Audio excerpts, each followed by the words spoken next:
Hürmetli vatandaş, bugünkü muhakeme, hazır muhakeme sözlük hadisleri, yani muhakeme söz deyimiz bugün Çislağ 2023 yıl 6. ayının 4. günü yaptık Yakşembe vatandaşım.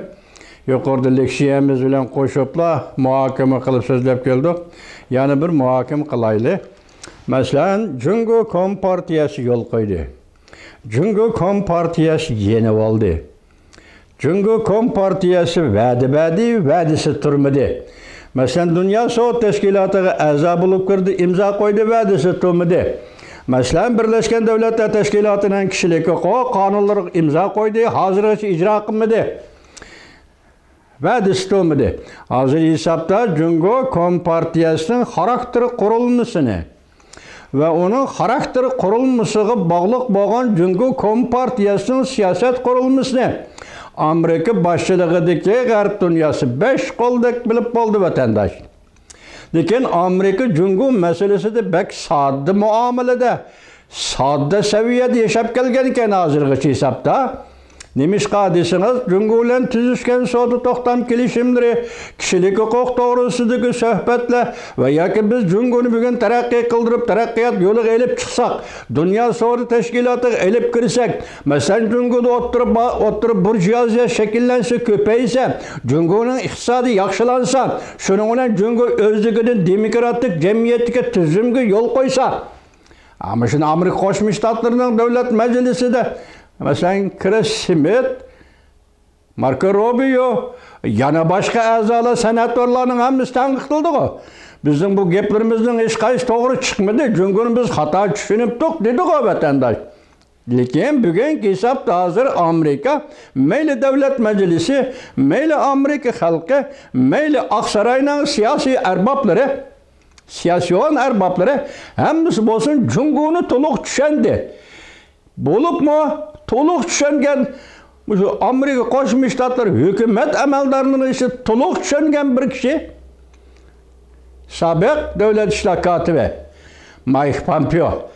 Şunun qarab hem emeldarlar hazır Xitay degen siyaseti, Xitay degen partisi onun hükümranlığının nime ekenligini bildi. Bırak biz başta ayttık hazır Amerika Koşmuş Ştatları bilen Cungo oturup söhbet nime vatandaş. Biz geldik Irak'tan dava kılıp Uygur. Tibet geldi, bunun da 60 yıl burun dava kılıp Tibet Amerika'ya. Tünügün Şangan 19. yıl, 2019. yıl bir yıl şiddetlik nemayiş kıldı. Akıbetli oldu. Alma geziyeti ve İran kılındı. Alma geziyetinin başlığı. Diyeceğin kol gelindi. Hazır türmüdü bunun takdirinin ne buluşunu hiç kim bilmeydi. Müşla andan Hong Kong'un meselesi mi Amerika Koşmuş Ştatlarından aldığı geldi. Bugün qarab bakın vatandaş 6. ayının 4. günü TM vaka süz bergelligini 34 yıllığı Tünügülletin Beijing'de Amerika'nın bayrağını götürüp gılpalı namayiş kılgan görünüşün torbetine çıkarıp koydu vatandaş. Demek Cungoluklar yani şu seviyede, şu anı, şu gayret, şunda haleti turvatıdı. Çoğurak şıkılanmışsa ama şu halet turvatıdı değil. Bugün Cungo'nu düşünüp oldu Amerika değil. Hoş, şunda vakti Cungo bir gün yeni oladı, bir günü vədi verildi. Bunun sebebi ne desiniz? Cungo'da söhbet taktikisi deydiğen bir taktik var vatandaşım. Cungo'nun söhbet taktikisi ne desiniz? Vakti söyleş. Bugün de cevap verdiğin meseleye ete cevap verişke kaldırış. Ete cevap verdiğin meseleye övgünlükle kaldırış. Söhbet taktikisi Cungoluk'un keynigi söyleş. Sebebi neyme? Söhbetinin cereyanı, vakti ve onun neticesi bugün bir kişinin keynigi söyleş arkalık makanını kolga keltiriş. Bu makan işini özünün faaliyetini müstahkemleş, özünü müstahkemleş, özünün menfaatini çok tatırgan fırsatını kütüş. Fırsat ve keynigi söyleş, fırsatını kütüş, fırsat kega vakti yanı keynigi söyleş. Bu Xitay'ın söhbet taktikisi desiniz bu. Diplomatiya sahası söhbet taktikisi. Diplomatiyadan sırt başka soğudu ticari şekilde ikinci bir devlet bilen elip bardığın söhbet taktikisi Cungo'nun bir cümle söz keynigi söyleş. Keyniga so'rash. Men boshda aytdim-ku, davlat ishlar kotibi Antoni Blinken 2-oyning 5-kun Jungoni ziyorat qildi. Tuyuqsizda. Jasusluq shari vaqasida paydo qildi Jungo. Masalan, Amerikada guna Amerika etib tushadi bu qandoq gap? Hey. O'ylab baqa vatandosh, o'ylab baqa. Sen jasusluq sharini ikkinchi bir davlatga avasan, o davlat etib tushursa, ya'ni sen nima ish etib tushursan deydiganmi dunyoda? Mushundagi mutahamlik bilan dey vatandosh. Onu tekte başka dedik o tekte başka. Devlet İşler Katibi Antoni Blinken'in Beijing'e yetip gelişini kendine söyleş. Bugün yani iki emeldar, Amerika'nın emeldarı ketibatıda Beijing'e söhbetin neticesi onun da keyin qaraymiz. Onda da biz eğer bir devlet bir özgürlük devriga duş kelsin muqarrar. Bir devletning butkul jamiyat qiyofasida qaytib qolgan holat emas. O o'zgarib turish kerak vatandosh. Chunki sen xohlamsan, xohlamamsan o cho'qim o'zgarish bo'lib turdi. Masalan 1950-yil Gongchendangning siyosiy yer isloti. Bugun 50 yil, 70 yil o'tgandagi bugungi Nung Wanhui yer isloti davrida nima qildi? Kirib, to'xo, kali, o'dak, mushukni ko'tarib chiqib ketdi. Bugün yana Nung Wanhui yezilarda o'ylar kirib, behallarning o'yliga nima qilib, cho'shqa, po'shqa, ko'shqa hammani ko'tarib, yetilab ko'chadan chiqib ketdi. Bunun üzerine Gongchendang siyosatiga takrorlash. Lekin takrorlash muqarrar yüz berdigan, muqarrar yetib keldigan o'zgarishning ichida yüz berdi vatandosh. Chunki sen shu holga tushib qolding, boshqa chora yo'q.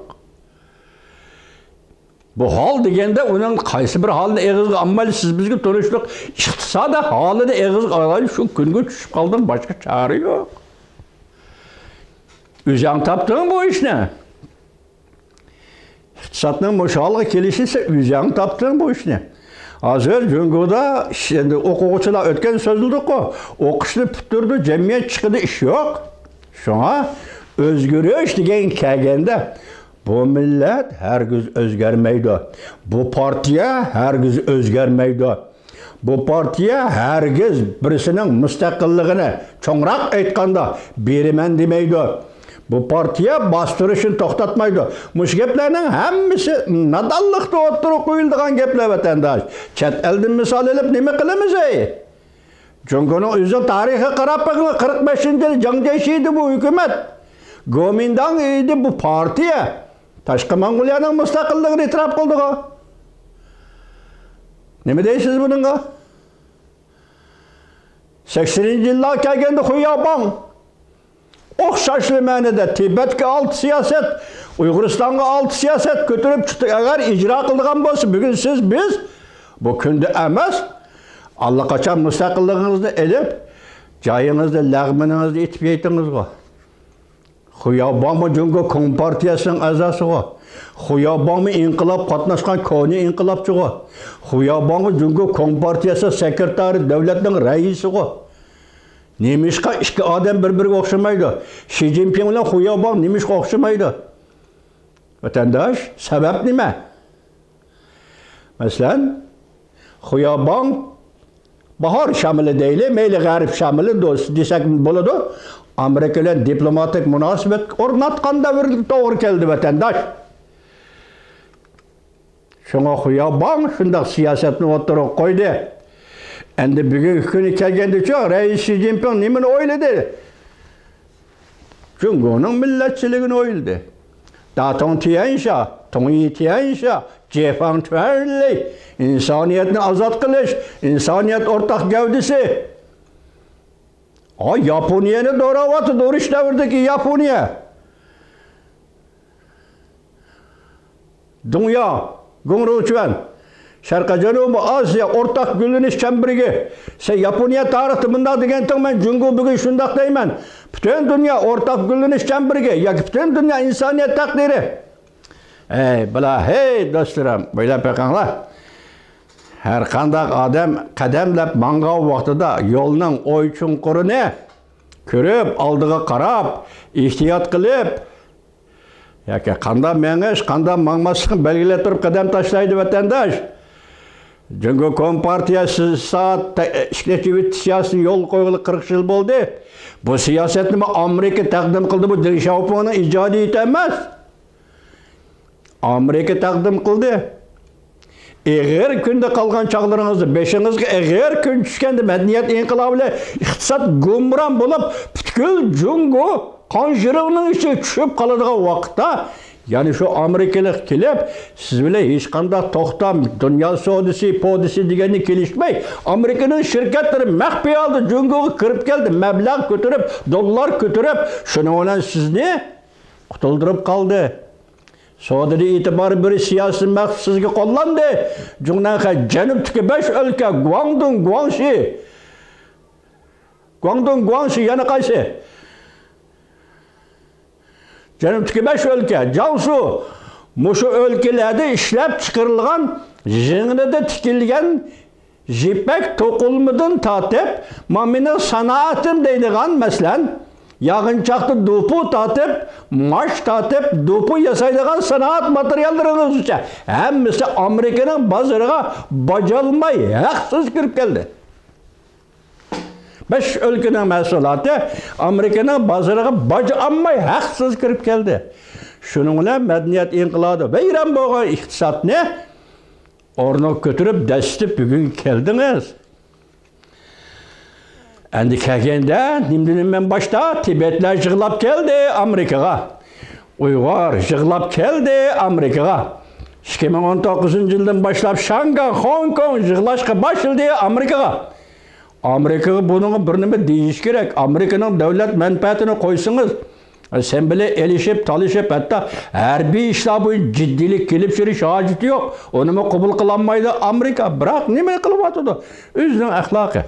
Devlet ahlakı bu işe bu 4 rayınga, 4 geopolitikalik zımınga Amerika mesulü bulup, Hong Kong'un demokratiyası, Tibet'in takdiri, Uyguristan'ın siyasi ahvalı ve siyasi takdiri, siyasi talepleri, neme deysen bununla hep sizin aldığınız koyganda, çünkü kompartiyasız bugün bu söhbette kaynege tartıp, makanını kolu keltiriş, makan içinde çünkü kompartiyasının küçüğünü ulgaytış, yaki teyyarlık kılıveliş, yaki tereddüt kılıveliş, bana şunda. Siyaset mi şu vatandaşım? Hazır ende biz kanç kıtım sözleştik, kanç kıtım sohbetleşti, Amerika koşmuştadır, sağım yok bunun vatandaşım. Bize söz ettik, Viyana sohbeti, bugün endi işkeleper emeldarının yanı Beycan'ı ziyaret kılışı, Şangri-La jığını da bir qattiq gap, bir yumşaq gap, armiya tarafı gaplar. Enandaki en adi gap görüşmeyimiz, sohbetleşmeyimiz diye Li Shangfu. Çünkü devlet müdafaa ministeri, acaba Şangri-La jığını gelip 600 adamın aldığı birinci kıtım kolunuzunu Amerika Koşmuş Ştatları devlet müdafaa ministeri Avusturya'nın koluğu uzattınız ha Li Shangfu. Şundak dünya. Demekçi boğuna mahır, kulas çıkır bitey. Bir devlet özgürüş devre kirdi. Halamsız, halamamsız. İşki terakkiyatının nişanı, işki terakkiyatının logiklik, mentekli terakkiyatı belgeleydi. Meyli partiye bulun, meyli armiye bulun, çok komşu yolda manısız. Mavzun iddiasıyla eğitkandı dünyada, Jungo'da islahatçılık, bu burjuva islahatçılığı de batalattı. Mavzun burjuva islahatçılığı degenini siz yolga koydunuz. Siz burjuaz mı, pırıltar mı? Xuda bildi. Ya Xuda bilmesin, mavzu bizim bilmez. Xuda bizge bildirip oldu bunu. Yolga koydunuz çünkü mecbur oldunuz. İkinci özgürlükün ma'nisi mecburiyet aslında kılganda. İlaj kılalmaganda, ya kolunu sozalmaganda, ya putunu uzutalmaganda. Muşunda ahvalga tushib qolganda, vay akame nima desang degina, bo'ldi men sening gapingni anglayim. Mana bu o'zgarishning dalili. Biri mecburiyet, biri ixtiyari, biri tanlab olish, mecburiyet, ixtiyari, anandaki mecburlash. Tushundingizmi? Mecburlash. Savdo sahasi, Detroit yig'ini, 14 davlat, Washington kelishimi, Tayvan Amerika, savdo tugudi. Endi siz siyaset sahasida, harbiy sahada tahdid. Siz urush qilmaysiz, urush qilishga ruxsat yo'q. Bu yo'l etek.